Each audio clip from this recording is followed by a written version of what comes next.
할렐루야. 오늘도 우리에게 허락되어진 이 말씀을 통해 그 말씀의 능력과 은혜로 누리며 살아가는 복된 하루 되시길 주님의 이름으로 축원합니다.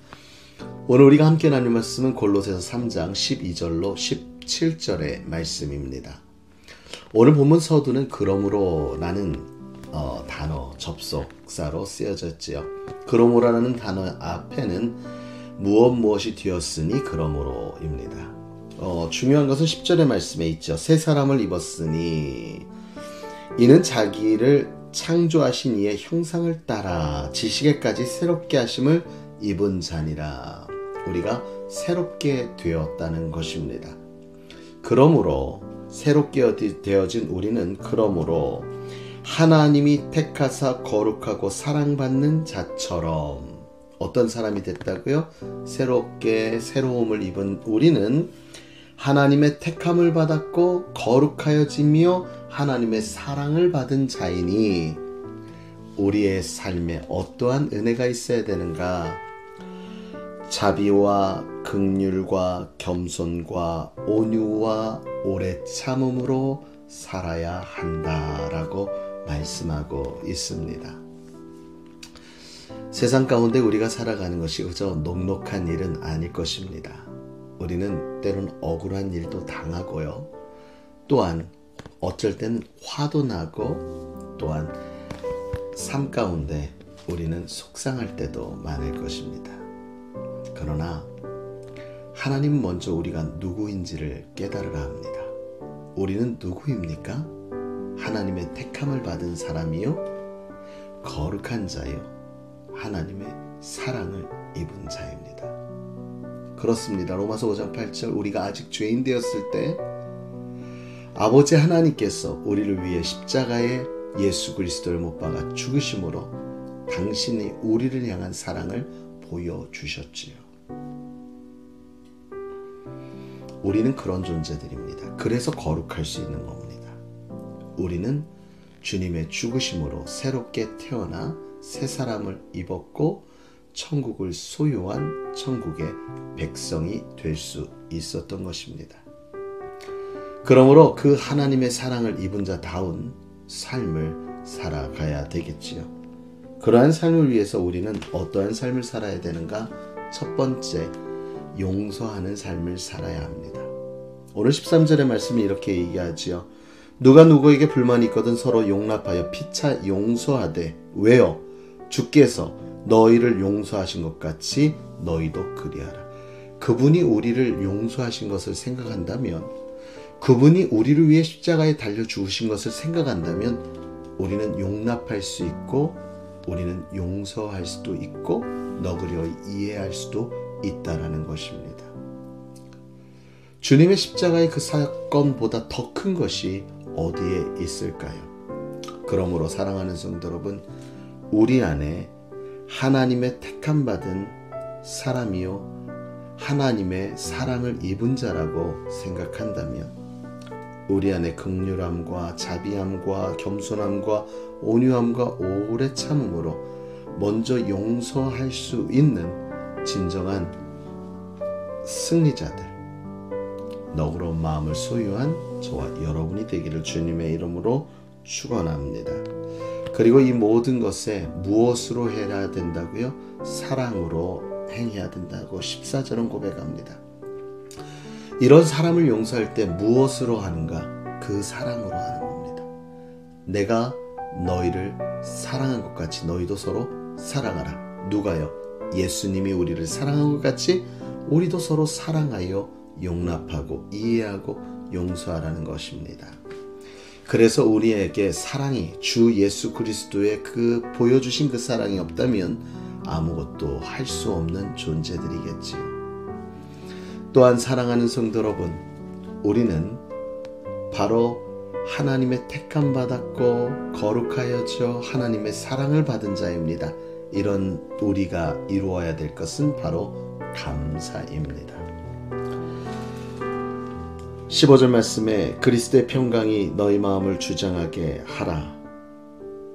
너희는 평강을 위하여 한 몸으로 부르심을 받았나니 너희는 또한 감사하는 자가 되라. 그리스도의 평강 가운데 우리는 감사하는 자가 되어야 한다는 것입니다. 시편 50편 23절에 이런 말씀이 있습니다. 감사로 제사 드리는 자가 나를 영화롭게 하나니 그 행위를 옳게 하는 자마다 내가 하나님의 구원을 보이리라. 할렐루야.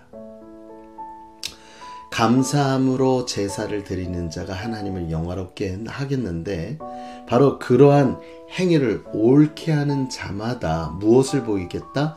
하나님의 구원을 보이리라. 날마다 하나님의 구원을 확신 가운데 살아가는 자가 얻을 수 있는 것이 평강입니다. 이 세상의 환경에 어떠한 상황과 어떠한 모습에 처해 있을지라도 우리 안에 진정한 평강을 이룰 수 있는 것은 무엇인가 확증되었고 뭔가 확정되어 있을 때 우리는 안심할 수가 있겠지요. 그렇습니다. 그러므로 우리는 바로 구원의 확신이 우리 안에 늘 있게 하기 위해서 우리는 감사함으로 예배를 드리며 그 말씀에 따라 우리의 행위를 옳게 할 때에 그 하나님의 뜻과 또한 우리를 감사할 수 있는 이유, 우리를 죄에서 구원하여 주신 그 은혜만을 생각하면서 우리가 하나님 보시기에 어떠할까라는 마음으로 우리의 행위를 단속하며 살아갈 때 그 삶의 모습을 통해 하나님은 우리의 구원의 역사를 보여주시며 확신 가운데 거하게 하실 줄 믿습니다. 그때 얻어진 그 평강이 우리 안에 더하여 다시금 하나님을 감사할 수 있는 사람이 되어질 수 있다는 것입니다. 사랑하는 성도 여러분, 이러한 모든 것들을 우리에게 주어지는 것은 바로 말씀입니다. 그래서 하나님 앞에 택함받은 우리는, 거룩하다 여김받은 우리는, 하나님의 사랑받은 자들인 우리는 그래서 피차서로 가르쳐야 합니다. 16절 말씀이 너희 속에 풍성히 거하여 모든 지혜로 피차 가르치며 권면하고 시와 찬송과 신령한 노래를 부르며 감사하는 마음으로 하나님을 찬양해라 라고 되어 있습니다. 우리가 피차 내 안에 있는 말씀의 은혜를 서로 나누면서 감사하며 찬양하는 것, 이것이 진정 우리의 삶에 이루어져야 될 택함받은 자의 모습이라는 것이지요. 마지막으로 우리가 하나님 앞에 택함받아 하나님의 사랑을 듬뿍 받고 있는 우리는요, 어떠한 일이든 우린 예수 그리스도의 이름으로 행해야 할 줄 믿습니다. 사랑하는 성도는 우리는 다 잘할 수 있습니다. 무엇인가 우리의 힘으로, 우리의 능으로 할 수 있을 거라 여겨집니다. 쉽게 얘기해서 우리가 호흡하고 있죠. 이걸 자가호흡이라고 합니다. 그리고 기계를 빌려서 하는 것을 인공호흡이라고 하지요. 그런데 여러분, 산소호흡기를 끼고 간신히 기계로 인하여서 호흡을 하고 있는데 산소호흡기가 다 닳아 아무런 산소가 나오지 않고 그냥 호흡만 한다면 어떻게 되세요? 우리의 생명은 더 연장할 수가 없을 것입니다. 마찬가지입니다. 우리가 호흡하고 있습니다. 그런데 우리의 있는 이 환경에 산소 농도가 옅어지면 우리는 호흡할 수 없고 생명을 이어갈 수 없겠죠. 덴버 같은 지역에 가면 해발 3, 4천, 5, 6천 올라가면요, 아무리 건강한 사람도 뛰질 못한다고 합니다. 왜냐하면 높은 고도로 올라갈수록 산소 농도가 얕아지기 때문이죠. 그래서 우리는 똑같습니다. 보이는데 바뀐 것 없고 환경의 변화도 없고 느껴지는 것은 없지만 그 안에 산소 농도가 정말 느낄 수 없을 정도로 없을 때 우리는 호흡할 수 없는 것처럼, 다시 말하면 이렇게 우리가 숨쉬기 좋은 환경으로 만들어주신 이가 하나님이라는 사실이죠. 그래서 우리가 할 수 있는 일이 있는 것이 아니라 하나님의 은혜로 되어진 것입니다. 그러므로 무슨 일을 하든 예수 그리스도의 이름으로 한다면 우리가 되어진 일을 보면서 주의 이름으로 했기에 주님의 은혜로 되어진 것임을 깨닫게 되어서 감사하는 고백을 우리가 할 수 있게 되는 것입니다.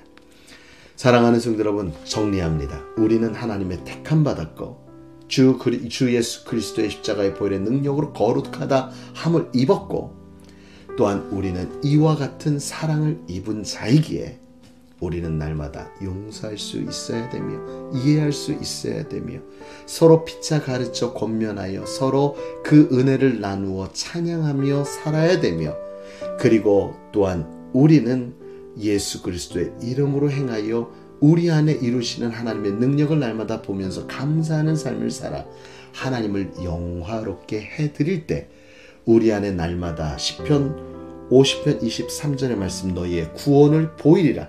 구원의 확신 가운데 또한 감사하는 자가 되어 하나님 앞에 진정 얻어지는 평강으로 어떠한 상황 환경일지라도 아버지 하나님 앞에 감사하며 살아가는 저와 여러분이 되어지기를 간절히 주님의 이름으로 축원합니다.